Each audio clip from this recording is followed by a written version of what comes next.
Bueno, hay consejos que le han hecho para que no diga el tiempo que tiene en el servicio público desde el Ministerio Público.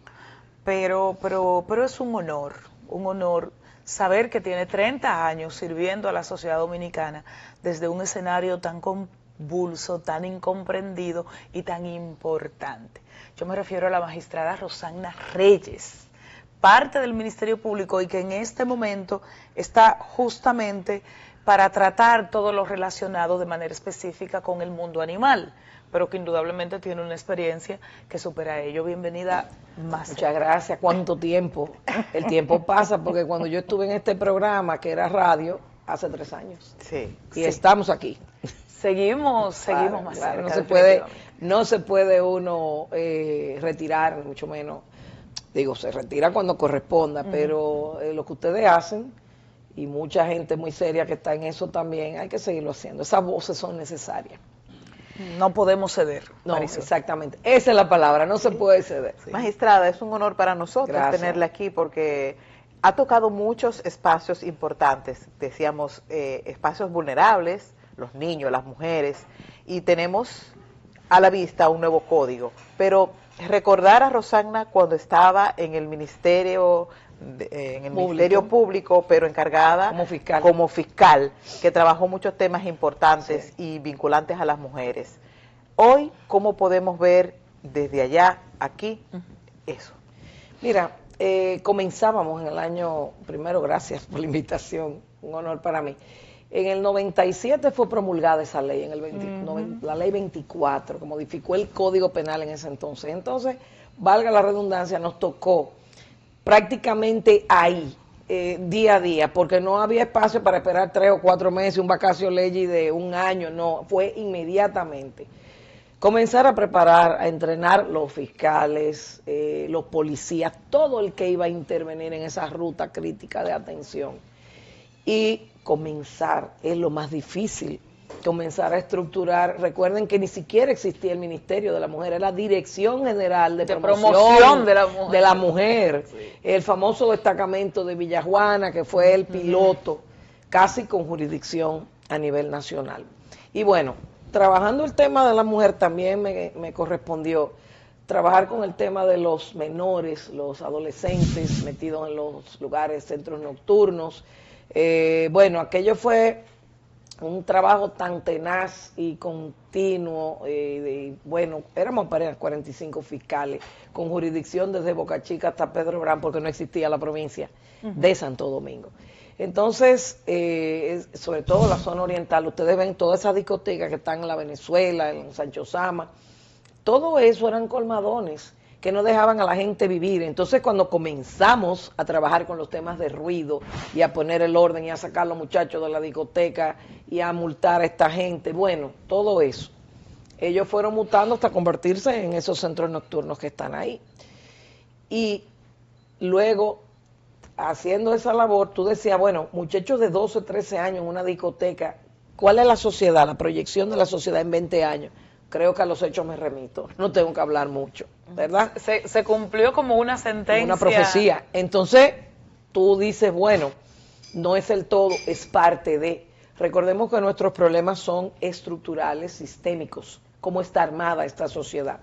Y si son problemas sistémicos estructurales, y en el caso, el tema de la lucha contra el crimen, ustedes sabrán que eso supone que hay un abordaje, intervención y respuesta profundo.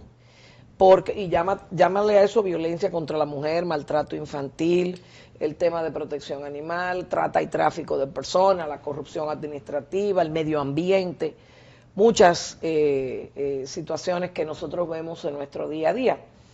Y hago el recuento, siendo fiscal, también trabajamos, no sé si recuerdan, un proyecto que desarrollamos que se llamaba Regala Juguetes de Vida, durante 8 años, promoviendo que no se regalaran las pistolitas esas plásticas con los balines plásticos, de común acuerdo con la juguetería y con los importadores, y se logró la reducción en más de un 90% de la entrada al país de juguetes bélicos.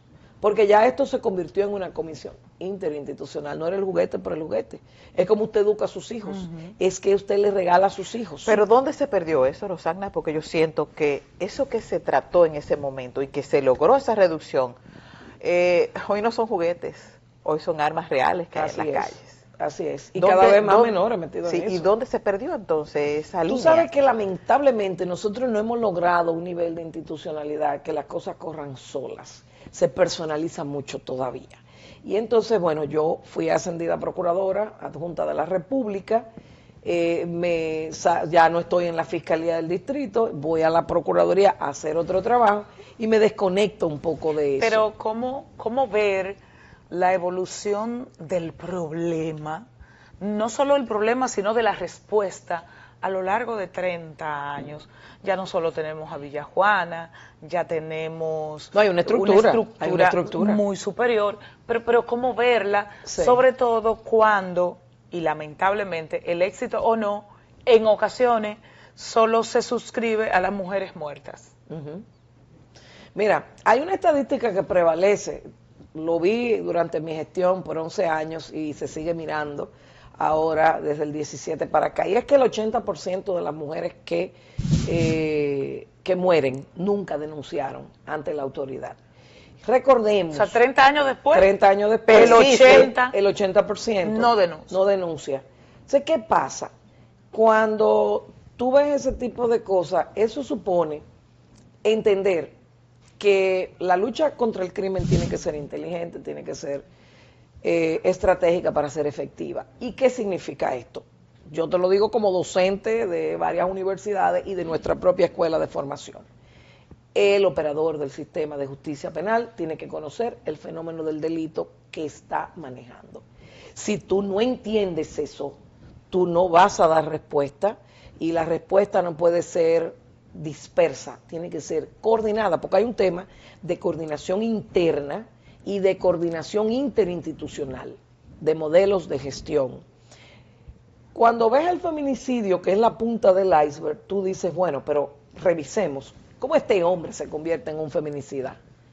Revisemos su historia, su crianza. ¿Por qué el hombre mata a la mujer? Porque no puede matar a su mamá. Entonces, o la figura de crianza, de jerarquía, ¿verdad? Que Luis Berger, que dirigió mucho tiempo el Centro de Intervención Conductual, hizo estudio con las poblaciones de agresores que estaban en el programa de intervención, y se pudo observar estadísticamente que los hombres dominicanos tienen niveles bajos de tolerancia a la frustración y al abandono. Observen lo siguiente: un hombre le es infiel, la deja, ella no sale a matarlo. Excepcionalmente pudiera ser, pero yo no me puedo regir por la excepción, sino por la regla. Pero cuando es a la inversa, ellos salen a matarlo. Obviamente, hay comportamientos, exactamente, bajo nivel de tolerancia a la frustración y al abandono. Entonces, primero tenemos que revisar cómo tenemos esta fábrica de agresores y víctimas. Y qué hacemos a nivel estructural, educación, cultura y demás, para resolver. Pero ¿cómo evalúa lo que hemos hecho en 30 años? Ni siquiera del 97. Yo me voy a trasladar del 2000 al 2026, ¿verdad? Porque hay unos añitos ahí de estructura.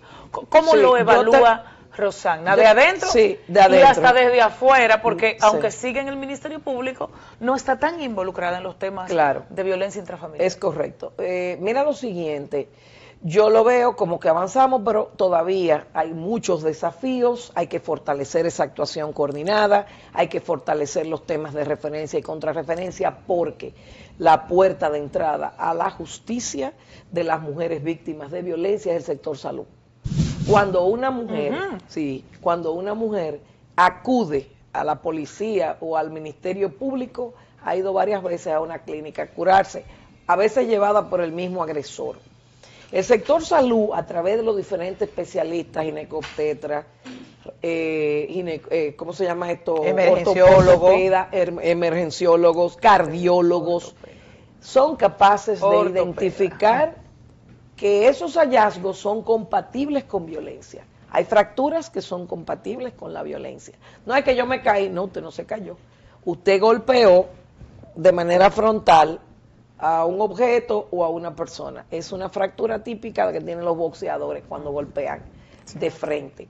Entonces, yo te digo, por ejemplo, en mi gestión nos ocupamos de crear protocolos, de formar los médicos forenses, los psicólogos forenses, porque no somos asistenciales. Pero, Rosagna, ¿ha tenido ese protagonismo salud? O sea, ahora que lo dices, y rápidamente yo me traslado realmente a la clínica, al hospital, sí. y mi ginecólogo podría, sí. con ese diálogo que se da, ver algunas señales. Cuando voy al ortopeda, me rompió un brazo, me rompió un pie. Claro. Cuando llego a emergencia inflamada. Entonces, salud pública, porque como siempre pensamos en el Ministerio Público y en la policía. Claro, claro. Mira, desde esa época, en las emergencias de los hospitales públicos se crearon esos protocolos para que cuando la mujer fuera evaluada y fuera entrevistada, inmediatamente, inclusive hasta kits para los delitos sexuales, para los casos de violaciones sexuales, la toma de muestra, claro, y no revictimizarla, iniciar la cadena de custodia de evidencia. Y ahí, y el tema de las menores embarazadas, son víctimas de un delito sexual, generalmente cometido por adultos. Se acordó con todos los hospitales el referimiento, refiere el hospital, no el médico. El hospital refiere al Ministerio Público cuando ve un caso de una menor. ¿Pero eso se ha perdido? ¿Eso se ha perdido, Rosagna? Bueno, yo como no estoy tan cerca de esa área, no tengo esa información así precisa, pero en mi época eso se hacía. Pero cada vez que va una niña embarazada, obviamente hay un adulto perpetrador. O sea, o a veces hasta otro menor, pero porque de hecho en el caso de Wander Franco, mucha gente en medio de esta discusión que ha ocurrido te dice, ven acá, atrapan a Wander porque Wander es lo que es un violador, es un abusador. Pero mucha gente entiende que la justicia actúa con él por su perfil económico, porque mucha gente dice, pero si tú vas a la maternidad de la Altagracia, hay muchísimos que viven pariendo día a día y no buscan preso al hombre. Las maternidades son caldo de cultivo para usted identificar esa población y ver quién es el perpetrador. Pero yo recuerdo que nosotros hablábamos con muchos directores de hospitales en mi época, en esa área, y recuerdo que me decían, mire, usted no se imagina, son las parejas de capos o de delincuentes de los barrios, y entonces ya tú sabes, cualquier cosa, la familia está ahí. Porque fíjate qué es lo que pasa, que fue lo que pasó en el caso de este muchacho, el beisbolista, es que venden a sus hijas para salirse de la pobreza. Es un mecanismo, pero eso es un delito, y nosotros logramos tener sentencia condenatoria por el involucramiento y la complicidad de los padres en ese delito. Eso es un tema porque acuérdense que la sentencia condenatoria es el disuasivo, la pena es el disuasivo. Así mismo, Rosagna, pero ya pasando a esta última etapa de tu vida, sigues en el Ministerio Público, pero, no, o sea, en la no es la última, pero sí, está en el protegiendo. Bueno, estamos hablando actual. Ajá, esta etapa actual. En esta etapa actual estás protegiendo a los animales. Ajá. Es también un renglón súper que es muy golpeado porque hay mucha inconsciencia para proteger a los animales y un uso indiscriminado de los animales. Pero hay una ley que los protege. Correcto. ¿Cómo vamos en eso? Varios puntos. Me toca siempre en el Ministerio Público comenzar de cero y crear, tomar los carbones y convertirlos en diamantes. Mira lo que yo me encuentro cuando llego al área en el 2023. Un sistema disperso, no vinculado, no coordinado. Por ejemplo, hay una ley del año 2012 que ya debe ser revisada y modificada para actualizarla y organizarla mejor. Y esa ley, cuando se hizo, no fue socializada con los actores que estamos llamados a hacerla cumplir desde el Estado. Entonces, imagínate tú, ya comenzamos con ciertas situaciones. Hubo una unidad en el Ministerio Público que fue disuelta en el año 2022 por nuestro Consejo Superior, por ciertas situaciones que se dieron ahí, pero esa unidad estaba erróneamente rescatando y albergando, lo cual no es nuestra función. La misión del Ministerio Público es el procesamiento penal si tiene lugar, y también los criterios de oportunidad o las soluciones alternas que los códigos nos permiten. Entonces, ¿qué vemos? La recogida de animal. Hay un problema identificado que es la sobrepoblación callejera, canina y felina, de domésticos. Pero también tenemos que la misma ley habla de la construcción de albergues, que yo prefiero llamarlos centros de protección y bienestar animal. Ya con Santiago estamos trabajando mediante un convenio y se está construyendo uno. El modelo, vamos a decir.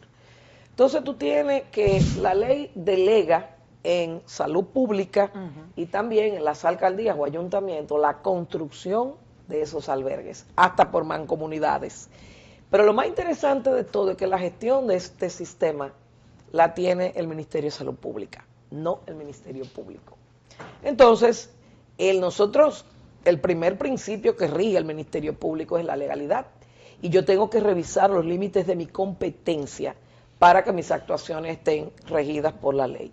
La captura, la recogida de animales compete a los ayuntamientos, a la Policía Nacional, Policía Municipal, Policía Animal, si la hubiera, en coordinación con el Ministerio de Salud Pública. Entonces, una gran incógnita que se abre es cuando el animal tú tienes que removerlo porque es objeto de maltrato o de un delito de la ley, ¿dónde lo vamos a llevar?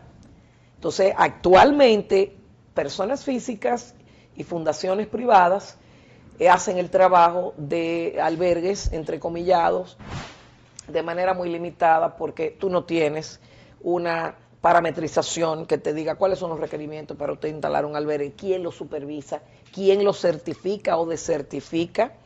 No se supone que eso sería como una habilitación. Salud pública. O también, por ejemplo, mira el caso de los mataderos.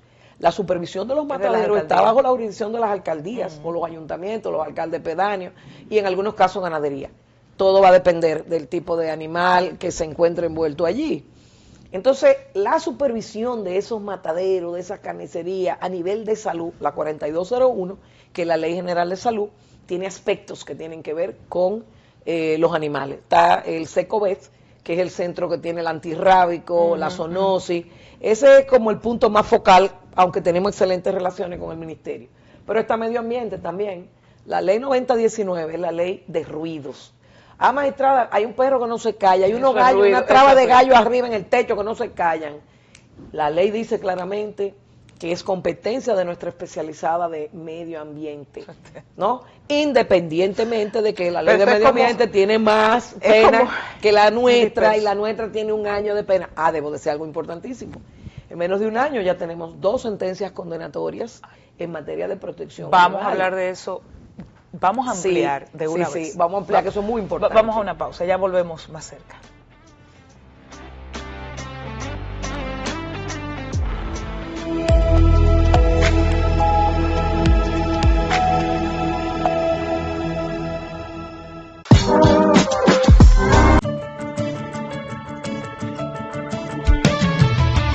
Hoy me levanto con ganas de sumar una sonrisa y un poco de paz.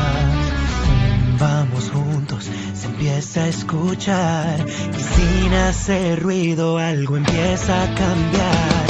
Tiendo mi mano donde te vi caer, enseño, comparto, me quedo, te acompañaré. Parece tampoco un gesto y nada más, pero cuando se juntan no hay forma de parar.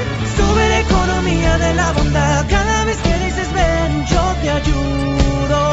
Yo te ayudo. Cuando tu mano se da de verdad, se mueve el país entero, te lo juro. La bondad mueve al país y el país lo movemos juntos.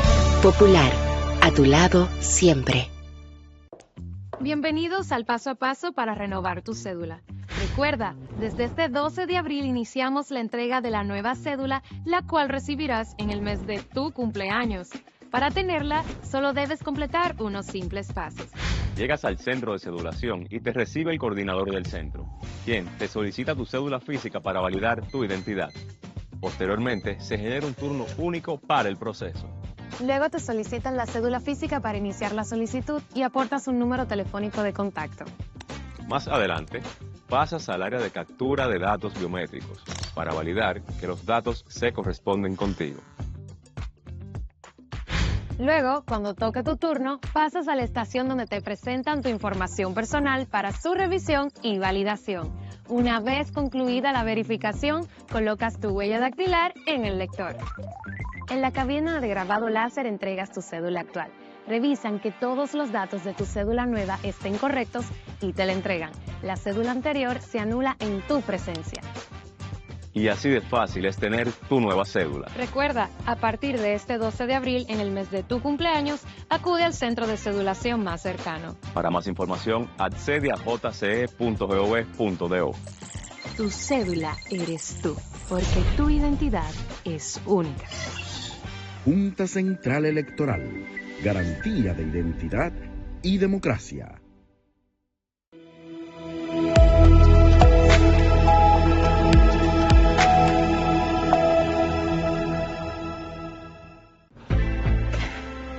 Esto es mío. Claro que yo puedo. En mi proyecto somos curiosos, valiente, luchador y soñador. Hay que soñar en grande. Y yo sueño con lo más grande. Si hablamos de honestidad, vayan y pregunten. Porque yo soy honesta de verdad. Nunca dejo de pensar en lo demás. Así soy yo. Así soy. Porque yo soy de aquí. De aquí. Y por eso, yo soy invencible.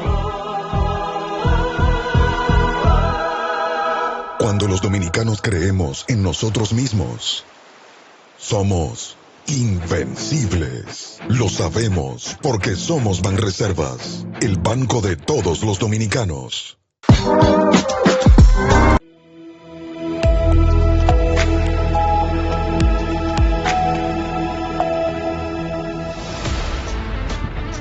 Rosagna, 2 sentencias. Sí. ¿En qué escenario se dieron? Para que la gente sepa que pueden ser condenados por ello. Claro, mira, cuando nosotros hablamos, o te lo dije ahorita, se los dije que es un problema estructural sistémico. Esto no escapa a esa realidad. Entonces, hay que mejorar la respuesta del Ministerio Público en materia de la respuesta, ¿no? Valga la redundancia, a la ley 24812. Entonces, tuvimos un caso de envenenamiento masivo de animales en La Romana, un caso de libro, desde el inicio hasta la conclusión con sentencia, y lo usamos de modelo en los talleres de formación para nuestros Ministerio Público y de los representantes de las víctimas también, que fueron todos formados, esos 100 y pico de abogados que están trabajando con la víctima también fueron formados en protección animal. Entonces, la condena fue la pena máxima, 1 año. El código nos permite la prisión suspendida, 25 salarios mínimos, más una serie de medidas impuestas por el tribunal, que impedimento de salida, que tiene que vivir en la ciudad, una serie de cosas que si no las cumple, terminará cumpliendo el año en prisión. Ese imputado tuvo 2 meses preso. ¿Eso fue en Puesta Hermosa, por casualidad? No, en La Romana. Vista Hermosa. Vista Hermosa. Creo que fue por ahí, sí. Entonces, ahí se ocupó, óyeme, hasta el envase plástico del veneno. ¿Cuántos perritos estuvieron ahí? Fueron muchos perros. Mira, ahí hubo perro, gallina, gatitos, o sea, hubo una variedad, porque fue un residencial, tú ves. Okay. Entonces, ese es un caso que lo usamos de modelo. El otro caso, y ustedes lo vieron, ha sido muy sonado en los medios en estos días. Una señora. Una sentencia condenatoria contra una señora que quemó, una perra. Quemó una perrita. Una perrita parida. Con sus que cachorros. Por cierto se salvó la perra. Y tú dices, Dios mío, pero ¿qué le pasa por la cabeza a una persona cuando le lanza agua caliente a un animal indefenso que no te está atacando? ¿Verdad? En la práctica vemos, señores, muchos casos de tenencia irresponsable por desconocimiento, por desinformación. Cuando llega un equipo multidisciplinario, el perro está encaramado en el techo y tú le dices a la persona, tiene que bajar ese animal de ahí inmediatamente, no está en condiciones. Pero usted ve patio aquí. Yo siempre, en mi familia siempre no tienen patio, entonces lo tienen en los techos como una cultura. O sea que hay que desmontar eso. Y cuando tú le explicas a la gente qué es la violación a la ley, que es una tenencia irresponsable, ¿verdad? La gente dice, ¿en serio? O sea, ¿y qué pasa con los 2 jóvenes que quemaron el gato? Sí, ellos tienen medidas, no 2, fueron 5. Okay. Tienen medidas de coerción todo y estamos trabajando ya en los actos conclusivos para presentar acusación. ¿Qué van a pedir? Bueno, eso va a depender la pena máxima, porque eso es un acto de crueldad. O sea, fíjate lo que pasó. Eso es una cosa importante. Es un tema de mucha viralidad, es un tema de mucha digital, de grupos de WhatsApp. Es un tema para ganar like. Pero ¿saben qué? Con animalitos hay que tener indefensos. También sí. Eso yo se lo dejo a usted. para no meterme en problemas. Pero algo importante, muchos videos son desactualizados, no son de este país.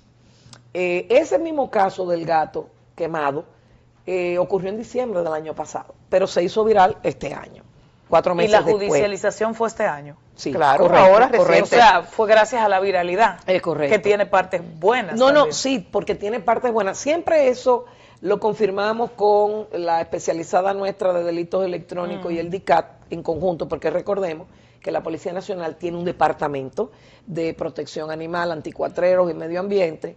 Tiene un coronel nuevo, muy proactivo. Y, por ejemplo, a propósito de eso, él estaba el martes en Guananico, Puerto Plata, en el paraje de los Núñez, me parece, algo así, y respondiendo a un caso viral de una red social que presentaba un envenenamiento entrecomillado masivo de animales y tal. Cuando van al lugar, exactamente, cuando van al lugar, ese video del año pasado, de otra situación en otro lugar, no de esta situación. ¿Qué oportunidades de mejora han identificado ustedes? Porque a mí particularmente veo muy claro el tema del Ministerio Público, la judicialización, la persecución y lograr condena. Sí. Que es una condena muy simplista, pero bueno, es la que tenemos. Que tenemos aquí. Ahora, antes de llegar ahí, en cuanto al bienestar animal, en cuanto, o sea, como que no tengo a quién recurrir. Claro, mira, no encuentro qué hacer. Mira lo siguiente, pienso, y es algo en lo que nosotros estamos trabajando, en el fortalecimiento de la actuación coordinada interinstitucional. Sí, pero si las alcaldías no tienen... No. O sea, en principio, te voy a explicar si algo. No tengo a dónde llevar el perro... Ese es un gran porque desafío. no hay a dónde llevarlo. No, y fíjate una cosa. Y de hecho hay mucha gente altruista, mucha. Sí, pero hay otros que son pero hay mucho negocio también. Y el perro no habla, el gato no habla. Es correcto. Entonces, si lo quiero vacunar, usted dirá, si el perrito es mío, yo debo vacunarlo, sí, pero debiera haber un centro público que me guíe a eso. Y tampoco hay unos operativos. Mira, entonces, ahí voy. Se hacen operativos, pero las alcaldías deben crear veterinarias municipales. Es una oportunidad que le dan a la ciudadanía de atender correctamente sus animales, esterilizarlos. Y concientizarse Aquí hay también. que trabajar mucho con la esterilización, porque de una gata tú puedes tener 25 gaticos durante un año. La gata te va a parir cada 3 meses. Entonces, ¿qué está pasando actualmente? Esto es un tema de comunitario, esto es un tema de buena vecindad. Fíjate que las juntas de vecinos, los comunitarios, el Ministerio de Interior trabaja muchos casos de eso, inclusive hasta coordinado con nosotros, nuestra especializada de medio ambiente. Ranibelka es amante de los animales y alimenta a estos que vienen aquí. Va a tener 100 o 120 perros más, en lugar de esterilizarlo. Entonces, estás tú, que te son indiferentes los animales, pero no le vas a hacer daño. Pero hay otro creativo que no quiere saber de animales y ante esa inacción del orden, que es la ley primera del universo, de la falta de regulación de que si me ataca a mi mascota o ataca a un vecino, no está vacunado ese perro, un perro de la calle y tal, entonces ahí te pones a ver que gente creativa, como nos pasó con ese de la Romana, que envenena a los animales y tienes un envenenamiento masivo. Entonces, tal como dice Anibelka, hay grandes desafíos con esto, porque lo importante es que cada quien tenga claro lo que le toca. Yo no puedo, es imposible que yo haga el trabajo de las alcaldías, porque no me toca. ¿Y qué necesaria es la policía animal? Bueno, hay un departamento, este departamento, como decía ahorita, pertenece a DICRIM, que ustedes saben que ya es un departamento que se encarga eso es correcto. Y algo que no conversamos es que el sector ganadero es un sector bastante fuerte aquí en el país, a nivel de que en el año 23 ellos lograron una ley de abigueato. El abigueato es el robo de ganado mayor o menor. Sin embargo, el robo de una mascota como delito especializado no está tipificado en esa ley. A usted le robaron un perro o un gato, eso es robo. Dependiendo de la circunstancia en que se haya cometido, que se da muchísimo cuando la mascota es de alto valor económico. Es correcto. Hay países que han logrado éxito en el tema del tratamiento a los animales en situación de calle, Dominicana está a 1000 años pero parte del éxito, por ejemplo, además de la esterilización, que eso es vital, es, por ejemplo, grabar mucho en términos económicos tener un animal. O sea, me resulta caro tener un animal, exacto, comprar un animal, y por ende yo voy a preferir adoptarlo. Exacto. Su valoración en ese sentido, de si eso aquí puede progresar. Y la segunda tiene que ver con el Código Penal. El Código Penal nuevo empieza ahora en agosto. Y qué posición tienen los animales en ese código, y el uso de animales, si se toca o no el tema. Mira lo siguiente, yo creo que, porque es lo que he visto, por ejemplo, en América Central y en Sudamérica, y modelos de gestión exitosos, la municipalidad tiene mucho que ver, porque son los gobiernos locales los que están más cerca de la gente.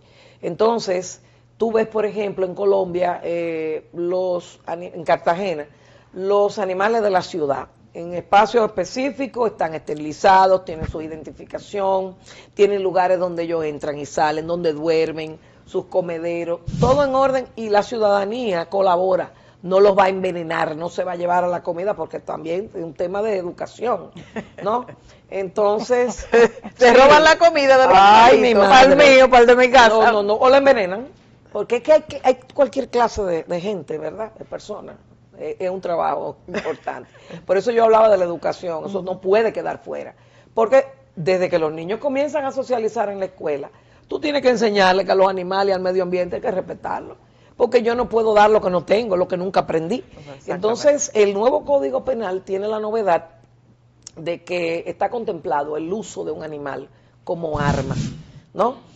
Y eso tiene como sanciones, arma. Sí, como arma. ¿Y cómo es porque eso? Tú tienes perro de guerra. Por ejemplo, el Rottweiler fue una raza creada en la Segunda Guerra Mundial por los alemanes para perseguir a los militares o a la gente, a los judíos, lo que fuera. Entonces, un perro pitbull, un perro de alta gama, como se le dice, bravo, tú lo entrenas para matar y olvídate que eso es lo que va a hacer. Entonces, siempre el hecho tenemos que verlo para ponerle nombre y apellido. Yo debo decir que yo tengo un pitbull que es un amor. Sí, yo tengo una sobrina pitbull, Exacto, debo decirlo. Tengo una sobrina pitbull. Esa es la hija de mi hermana y su esposo. Y eso es una cosa increíble. Decirlo, porque la gente ya... Óyeme, Marley se llama, y hay que ver como cuando yo llego a la casa de mi hermana, ese abrazo, que ya tú sabes, ¿verdad? Pero ella duerme siesta con ellos, ella es si yo estoy hablando con mi hermana por videocámara, hay que ponérmela porque ella se pone ansiosa, son perros ansiosos, pero eso se maneja. Sí, el animal, la crianza es fundamental, es como los niños, dependiendo de la crianza, aunque entonces, claro, hay naturaleza. Entonces, ¿qué establece el código con ese perro de arma? No, ya ahora eso, por ejemplo, si se comprueba el uso del perro como un arma, o un animal, puede ser, como arma, ¿verdad?, para cometer un homicidio, un feminicidio, se evalúan las condiciones que se comete el delito y el humano es el que paga. Es correcto, va a ser sometido y obviamente con su pena privativa de libertad y pena de más de 10 años de reclusión. Entonces, esa es una novedad que tiene este código nuevo. Si se fijan en el código aún vigente, porque no ha entrado el otro en agosto, te vas a encontrar muchos temas de robo de animales en los campos, no de envenenamiento necesariamente, sino de infección de animales, terminología muy de los 1800 y tanto, de una población que era más rural que urbana. Sin embargo, el nuevo código se llevó todo eso, porque además recordemos que ya hay una ley, que se está aplicando, que obviamente esa ley al promulgarse eliminó esas cosas que estaban en este código vigente todavía, que ya estaban en desuso. Eran temas muy municipales, muy de los juzgados de paz. Muy rural. Muy rural. De hecho, cuando yo llego al área, me encontré que en muchos casos el Ministerio Público de Protección Animal lo conocían en los juzgados de paz hasta que unificamos criterios. Esto es un delito de primera instancia unipersonal, por el que la pena va de 1 a 3 años, entonces es ahí que va, y por ahí es que se judicializa. Bueno, Rosana Reyes, interesante conversación para aquellos que somos amantes de los animales, como estas dos cristianas.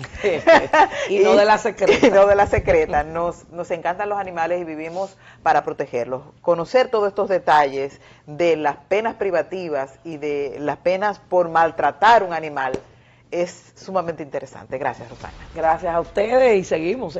Seguimos, es lo que toca. No paramos. Estamos más cerca.